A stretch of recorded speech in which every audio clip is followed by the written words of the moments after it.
Hello दोस्तों, स्वागत है आप सभी का आपके अपने यूट्यूब चैनल सोनू ऑनलाइन गुरु में।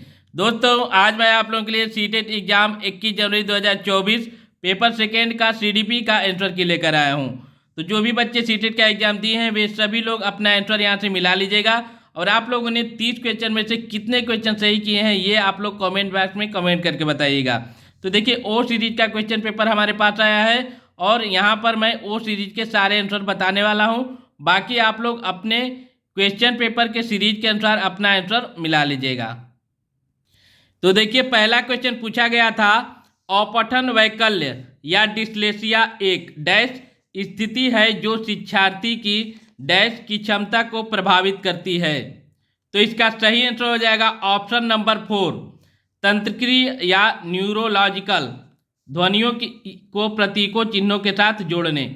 मतलब कि अपठन वैकल्य या डिस्लेक्सिया एक तंत्रिकीय या न्यूरोलॉजिकल स्थिति है जो शिक्षार्थी की ध्वनियों को प्रतीकों चिन्हों के साथ जोड़ने की क्षमता को प्रभावित करती है। ऑप्शन नंबर 4 इसका बिल्कुल करेक्ट आंसर हो जाएगा। दूसरा क्वेश्चन पूछा गया था अभिकथन और कारण का। अभिकथन है वास्तविक जीवन की समस्याओं और मूर्त अनुभवों से सीखने से बच्चों को अधिगम और जानकारी प्राप्त करने के लिए कई रास्ते मिलते हैं। कारण क्या दिया गया था, विकास अपेक्षाकृत व्यवस्थित और अनुक्रमिक है। तो इसका सही आंसर हो जाएगा दोस्तों ऑप्शन नंबर 3, ए और आर दोनों सही है। ए की आर सही व्याख्या करता है। ऑप्शन नंबर 3 इसका बिल्कुल करेक्ट आंसर हो जाएगा। दोस्तों, मैं जल्दी जल्दी यहाँ पर सभी क्वेश्चन का आंसर फटाफट बता दे रहा हूँ, आप सभी लोग अपना आंसर मिलान कर लीजिए। क्वेश्चन नंबर 3 पूछा गया था, पाठ्य पुस्तकों और मीडिया में विभिन्न जेंडर का प्रतिनिधित्व कितना और किस तरीके से किया जाता है। जैसे महत्वपूर्ण प्रश्न पूछने से किसको प्रोत्साहन मिलेगा। तो इसका सही आंसर हो जाएगा ऑप्शन नंबर 3, जेंडर रूढ़ियों पर सवाल उठाना। क्वेश्चन नंबर 4 अभिकथन और कारण से रिलेटेड था। अभिकथन था हमारा, एक समावेशी कक्षा में सीखने के लक्ष्यों शैक्षणिक रणनीतियों के साथ साथ आकलन में अनुकूलन किया जाना चाहिए। कारण क्या दिया हुआ था, समावेशन का दर्शन शैक्षणिक दृष्टिकोण और मूल्यांकन के माध्यम से सभी व्यक्तिगत मतभेदों को समाप्त करने की वकालत करता है। तो इसका सही आंसर हो जाएगा ऑप्शन नंबर 3, ए और आर दोनों सही है। ए की आर सही व्याख्या करता है। देखिए, क्वेश्चन नंबर 5 पूछा गया था, एक शिक्षिका ने नोटिस किया कि उसका एक छात्र अत्यधिक विचलित है और उसे कक्षा के दौरान ध्यान देने में परेशानी होती है। निम्नलिखित में से कौन सी रणनीति छात्र को केंद्रित रहने में मदद करने के लिए एक प्रभावी रणनीति होगी। तो इसका सही आंसर हो जाएगा दोस्तों ऑप्शन नंबर 1, स्वनियमन और समय प्रबंधन के लिए छात्र को टाइमर देना। छात्र को थोड़ा टाइम देने वाला जो ऑप्शन है यही उसका करेक्ट आंसर हो जाएगा। ऑप्शन नंबर 1 इसका बिल्कुल करेक्ट आंसर हो जाएगा। देखिए, नेक्स्ट क्वेश्चन पूछा गया था क्वेश्चन नंबर 6 अभिकथन और कारण का। इस बार अभिकथन और कारण जो है वो अच्छे अच्छे क्वेश्चन पूछे गए थे। तो देखिए, अभिकथन क्या दिया है कि शिक्षकों को निरंतर अपने स्वयं के रूढ़िवादिता और पूर्वाग्रहों पर चिंतन करना चाहिए। कारण क्या दिया है, सांस्कृतिक रूप से उत्तरदायी शिक्षण का अर्थ है कि शिक्षक चिंतनशील हो। तो इसका सही आंसर हो जाएगा दोस्तों ऑप्शन नंबर 3 इसका बिल्कुल करेक्ट आंसर हो जाएगा। ए और आर दोनों सही है। ए आर की सही व्याख्या करता है। ए की आर सही व्याख्या करता है। तो ऑप्शन नंबर 3 इसका बिल्कुल करेक्ट आंसर हो जाएगा। देखिए, यहाँ पर क्वेश्चन नंबर 7 पूछा गया था, निम्नलिखित में से कौन सी प्रक्रिया वातावरण से प्राप्त जानकारी के अर्थ निर्माण और इसे स्मृति में आगे संग्रहित करने के लिए आवश्यक है। तो इसका सही आंसर हो जाएगा ऑप्शन नंबर 3, ध्यान देना। क्वेश्चन नंबर 8 पूछा गया था, कोहल वर्ग के नैतिक विकास की किस अवस्था में बच्चों का तर्क कानून की नैतिकता के इर्द गिर्द घूमता है। तो इसका सही आंसर हो जाएगा दोस्तों ऑप्शन नंबर 4, पारंपरिक नैतिकता, जिसे इंग्लिश में क्या बोलते हैं, कन्वेंशनल मोरालिटी। क्वेश्चन नंबर 9 पूछा गया था, निम्नलिखित में से कौन सा संरचनावादी अधिगम सिद्धांत का मूल सिद्धांत है। तो इसका सही आंसर हो जाएगा दोस्तों ऑप्शन नंबर 1। छात्र अपने पर्यावरण के साथ सक्रिय संलग्नता के माध्यम से अपने ज्ञान का निर्माण करते हैं। देखिए नेक्स्ट क्वेश्चन पूछा गया था, क्वेश्चन नंबर 10। वाइगोत्स्की के अनुसार संज्ञानात्मक विकास को सुगम बनाने में शिक्षक की क्या भूमिका है? वाइगोत्स्की के अनुसार संज्ञानात्मक विकास को सुगम बनाने में शिक्षक की क्या भूमिका है? तो इसका सही आंसर हो जाएगा ऑप्शन नंबर 4। आलंबन के माध्यम से छात्र के सीखने का मार्गदर्शन और समर्थन करना। देखिए क्वेश्चन नंबर 11 पूछा गया था, निम्नलिखित में से कौन एक समावेशी कक्षा का उदाहरण नहीं है? तो इसका सही आंसर हो जाएगा ऑप्शन नंबर 2, प्रतिस्पर्धी लोचाकार को प्रोत्साहित करना। क्वेश्चन नंबर 12 था, एक प्रारंभिक विद्यालय का शिक्षक छात्र के शैक्षणिक आत्म संप्रत्यय के विकास को दृढ़ता से प्रभावित कर सकता है। क्वेश्चन में पूछा है कि एक प्रारंभिक विद्यालय का शिक्षक छात्र के शैक्षणिक आत्म संप्रत्यय के विकास को दृढ़ता से प्रभावित कर सकता है। तो इसका सही आंसर हो जाएगा दोस्तों ऑप्शन नंबर 1, छात्रों में स्वायत्तता और पहल को पुरस्कृत करना। क्वेश्चन नंबर 13 पूछा गया था, लेव वाइगोत्स्की के अनुसार बच्चे डैश के साथ अंतःक्रिया के अनुभव से लाभान्वित होते हैं और उन कार्यों को कर पाते हैं जो उनके समीप दूराभिमुख विकास के क्षेत्र के डैश हैं। क्वेश्चन नंबर 13 का सही आंसर हो जाएगा ऑप्शन नंबर 3।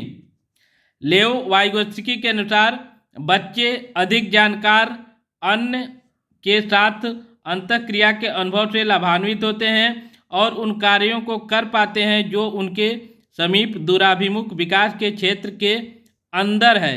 तो ऑप्शन नंबर 3 इसका बिल्कुल करेक्ट आंसर हो जाएगा। देखिए क्वेश्चन नंबर 14 था, अभिकथन और कारण का। अभिकथन में दिया था, वह कोई उद्देश्यात्मक निश्चित क्षण नहीं होता जब कोई बच्चा माध्य बाल्यावस्था या किशोरावस्था में प्रवेश करता है। कारण क्या दिया हुआ था? विकास प्रकृति में निरंतर होता रहता है। तो इसका सही आंसर हो जाएगा ऑप्शन नंबर 3। ए और आर दोनों सही है, ए की आर सही व्याख्या करता है। ऑप्शन नंबर 3 इसका बिल्कुल करेक्ट आंसर हो जाएगा।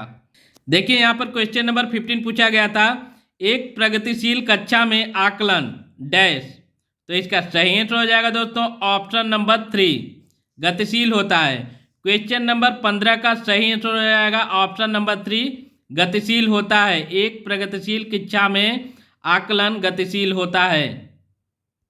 क्वेश्चन नंबर 16 पूछा गया था, शिक्षार्थियों के बीच व्यक्तिगत भिन्नताओं को संबोधित करने के लिए एक शिक्षक को। इसका सही आंसर हो जाएगा दोस्तों ऑप्शन नंबर 1, भिन्नताओं को मानव विविधता की प्रत्यक्ष विशेषता के रूप में मानना चाहिए। ऑप्शन नंबर 1 इसका बिल्कुल करेक्ट आंसर हो जाएगा। क्वेश्चन नंबर 17 पूछा गया था, आलोक निम्नलिखित व्यवहार दिखाता है, पढ़ते समय सिर को अजीब स्थिति में पकड़ना, आंख को बार बार मूंदना और रगड़ना, आंखों की लाली या सूजन, अक्षर पहचान में भ्रमित होना, यह किसके संभावित लक्षण हो सकते हैं? तो इसका सही आंसर हो जाएगा दोस्तों ऑप्शन नंबर 3, दृष्टि संबंधी समस्याएं। बच्चे को दृष्टि संबंधी समस्याएं हो सकती हैं। देखिए नेक्स्ट क्वेश्चन है, निम्नलिखित में से कौन सा एक महारत लक्ष्य अभिविन्यास का वर्णन करता है?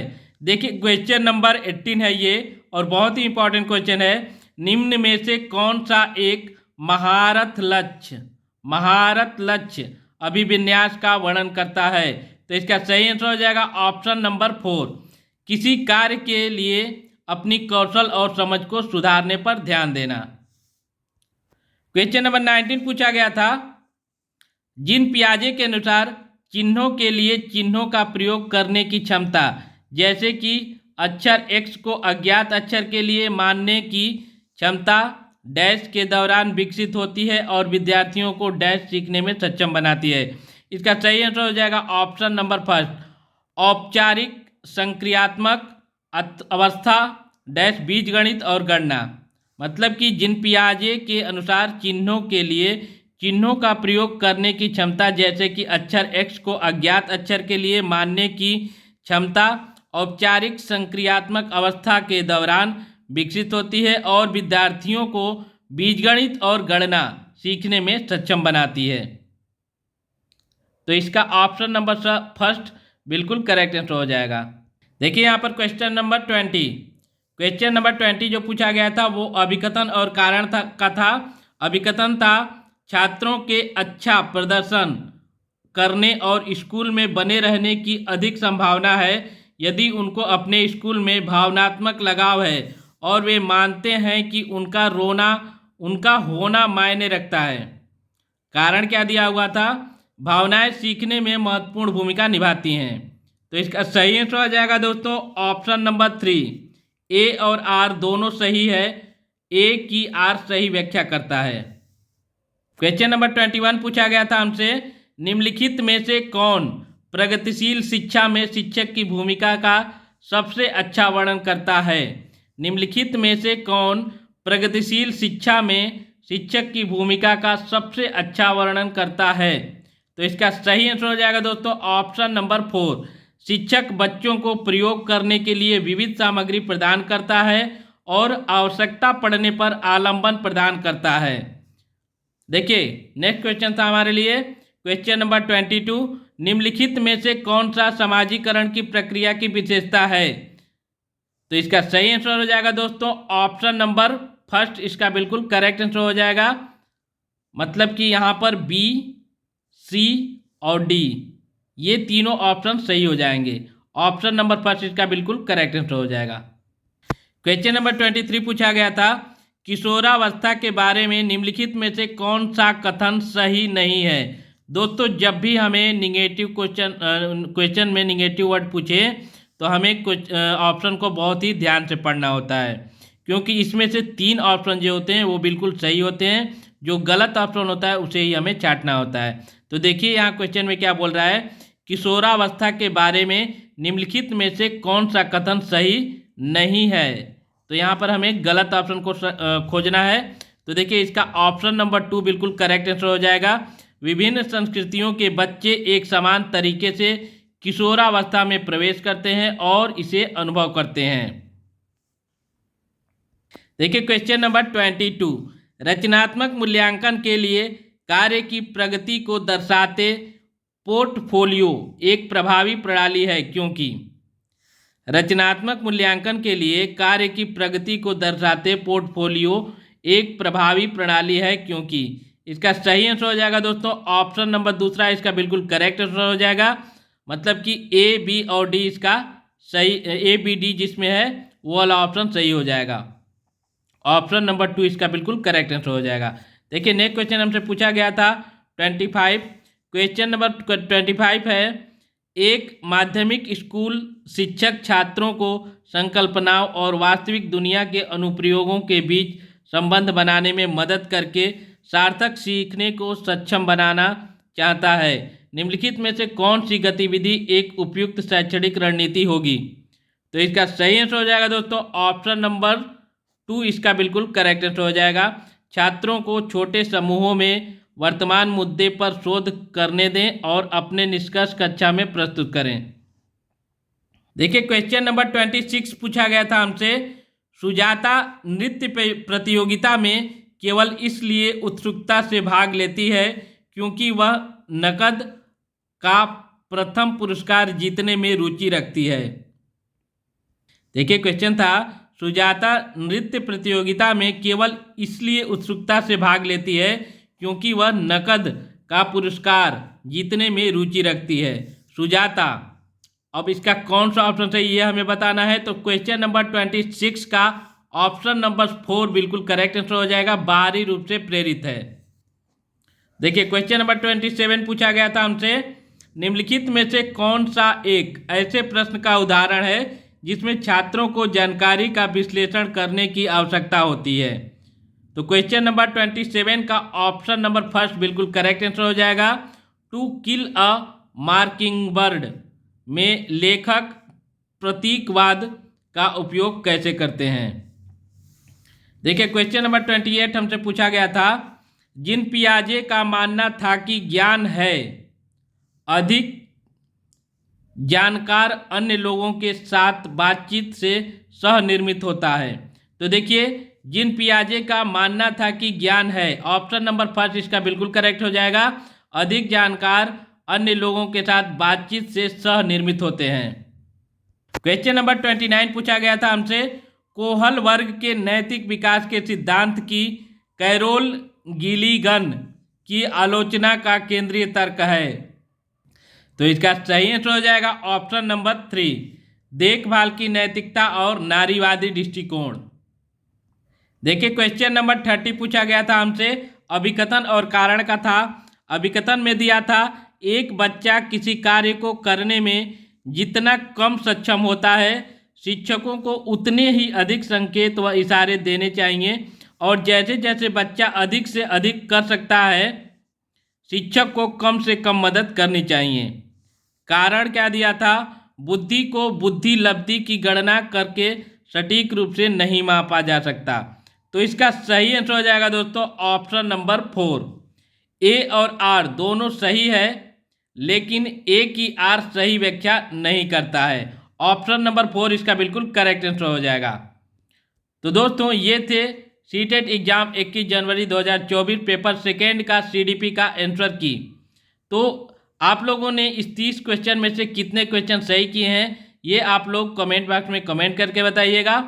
थैंक्स फॉर वॉचिंग फ्रेंड्स, मिलते हैं नेक्स्ट वीडियो में, बाय बाय।